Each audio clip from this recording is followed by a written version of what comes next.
नमस्कार, स्वागत है आप सभी का राज्यसभा टीवी के खास कार्यक्रम संसद इस हफ्ते में। मैं हूं अमृता चौरसिया। आजादी की 74वीं सालगिरह की शुभकामनाओं के साथ आइए करें संसद के आज के इस अंक की शुरुआत। राज्यसभा के सभापति एम वेंकैया नायडू का इस 11 अगस्त को 3 साल का कार्यकाल पूरा हो गया। राज्यसभा के सभापति के रूप में 3 सालों का ये सफर बेहद शानदार और कई मायनों में ऐतिहासिक रहा। आज के अंक में राज्यसभा के सभापति के 3 साल के कार्यकाल का रखेंगे लेखा जोखा। इस मौके पर उनकी पुस्तक कनेक्टिंग, कम्युनिकेटिंग, चेंजिंग का लोकार्पण भी हुआ। पुस्तक की विषय वस्तु से लेकर उसकी खासियत से कराएंगे आपको रूबरू। साथ ही बात होगी संसदीय समितियों के कामकाज और राज्यसभा उपचुनाव की भी। आइए शुरू करते हैं संसद इस हफ्ते।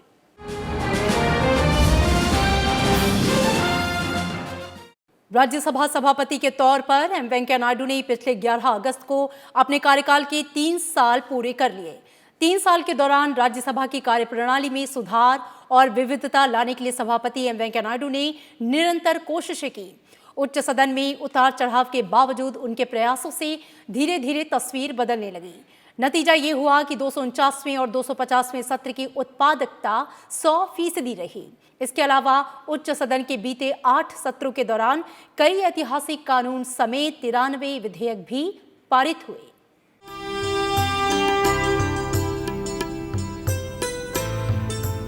मैं एम वेंकैया नायडू ईश्वर की शपथ लेता हूं कि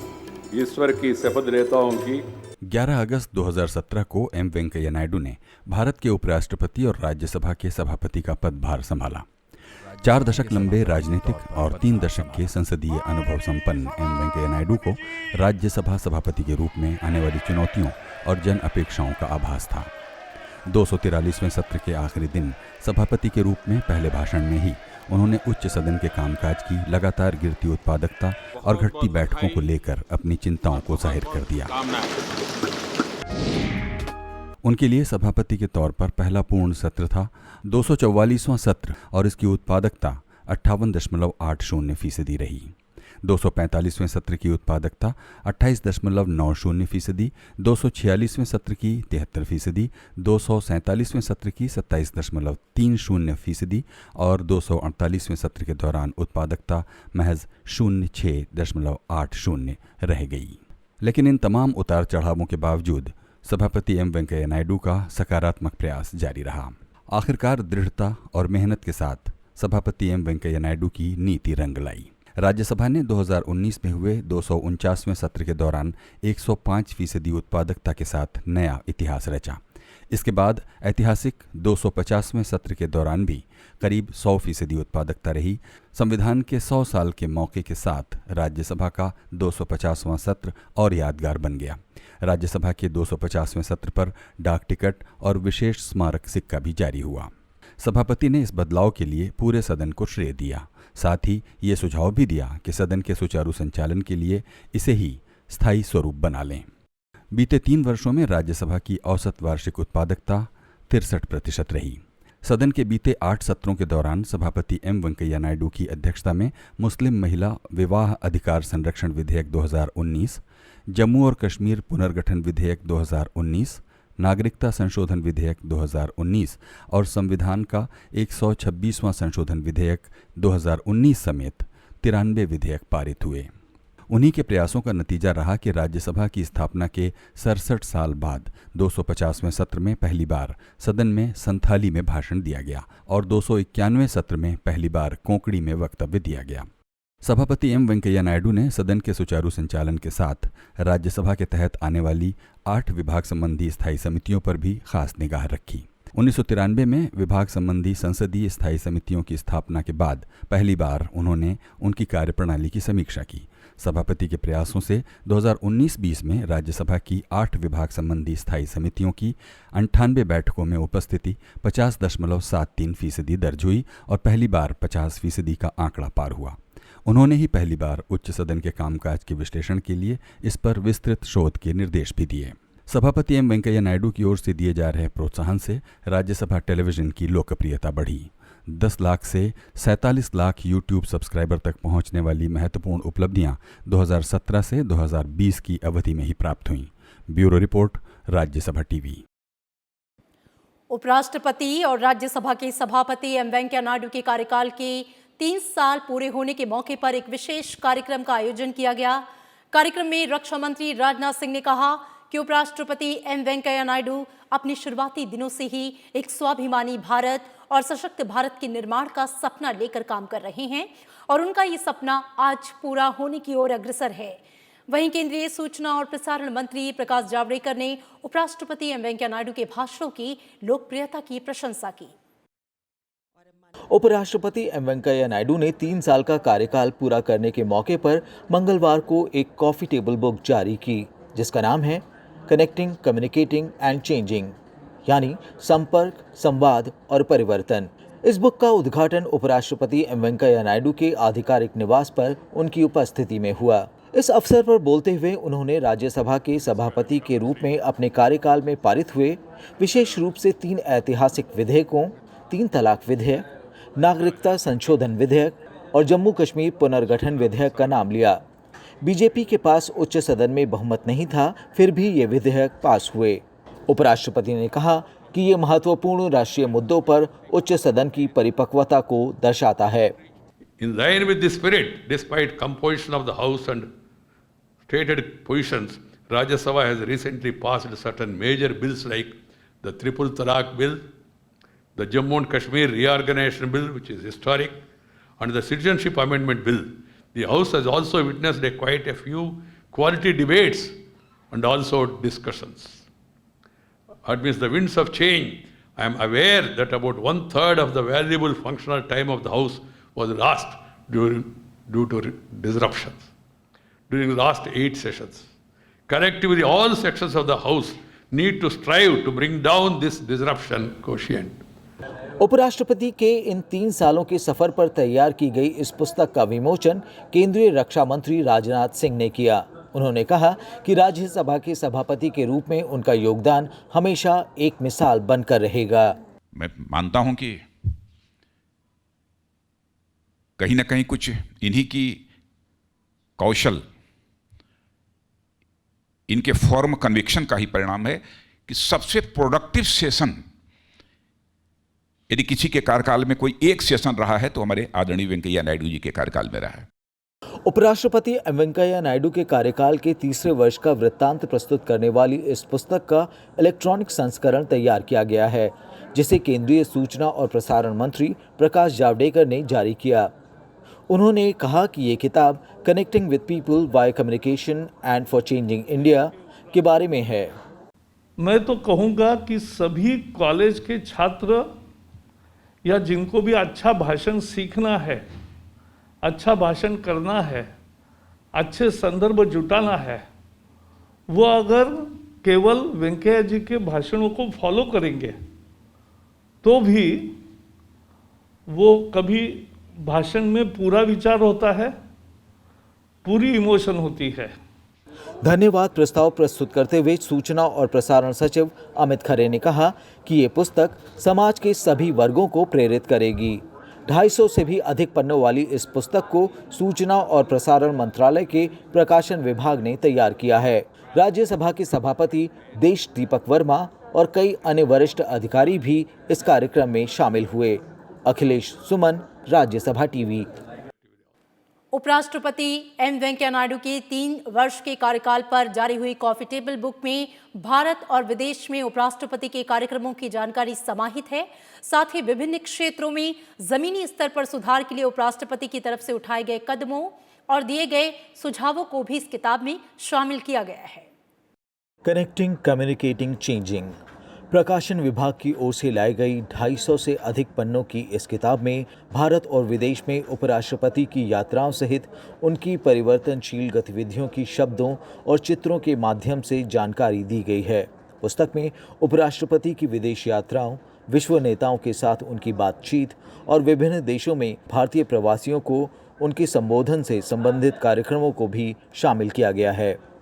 राज्यसभा में कामकाज को और भी अधिक प्रभावी बनाने के लिए जो बदलाव किए हैं, उनके लिए उच्च सदन के सभापति के तौर पर उपराष्ट्रपति एम वेंकैया नायडू की तरफ से उठाए गए कदमों का जिक्र और इसके फलस्वरूप उच्च सदन के कामकाज में जो उल्लेखनीय सुधार हुए हैं, उसका जिक्र भी इस पुस्तक में किया गया है।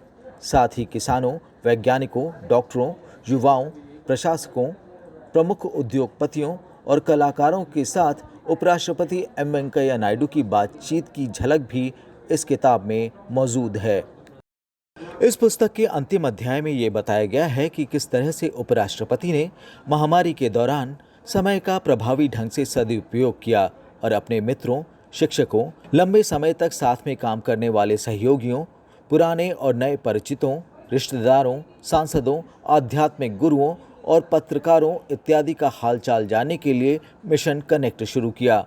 उन्होंने मुख्यमंत्रियों, राज्यपालों, संसदों के दोनों सदनों के विभिन्न राजनीतिक दलों के नेताओं और राज्यसभा के सभी सांसदों के साथ टेलीफोन पर भी बातचीत की। यह किताब वास्तविक और ऑनलाइन दोनों माध्यमों से बिक्री के लिए उपलब्ध है। 1500 रुपये की कीमत के साथ पी बुक प्रकाशन विभाग के बिक्री केंद्रों और देश भर में अधिकृत एजेंटों से खरीदी जा सकती है। भारत कोश पोर्टल के माध्यम से और प्रकाशन विभाग की वेबसाइट से इस किताब को खरीदा जा सकता है। इसका मूल्य 1125 रुपये है, जो पी बुक की लागत का 75% है। इसके अलावा ये पुस्तक ई-कॉमर्स प्लेटफॉर्म्स जैसे अमेज़ॉन और गूगल प्ले स्टोर्स पर भी उपलब्ध होगी। अखिलेश सुमन, राज्यसभा टीवी।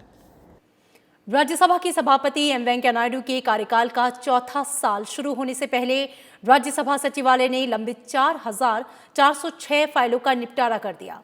सभापति ने इस महीने के पहले हफ्ते में सचिवालय को निर्देश दिया था कि उनके कार्यकाल का चौथा साल शुरू होने के एक दिन पहले यानी कि 10 अगस्त के बाद कोई भी फाइल लंबित नहीं रहनी चाहिए। सभापति के निर्देश के बाद सचिवालय ने 8 दिन का विशेष अभियान चलाया। इसके लिए सचिवालय ने करीब 60 अनुभागों ने देर शाम तक काम कर इस मिशन को 10 अगस्त तक पूरा कर लिया। यहां तक कि शनिवार और रविवार को भी इन अनुभागों ने काम किया।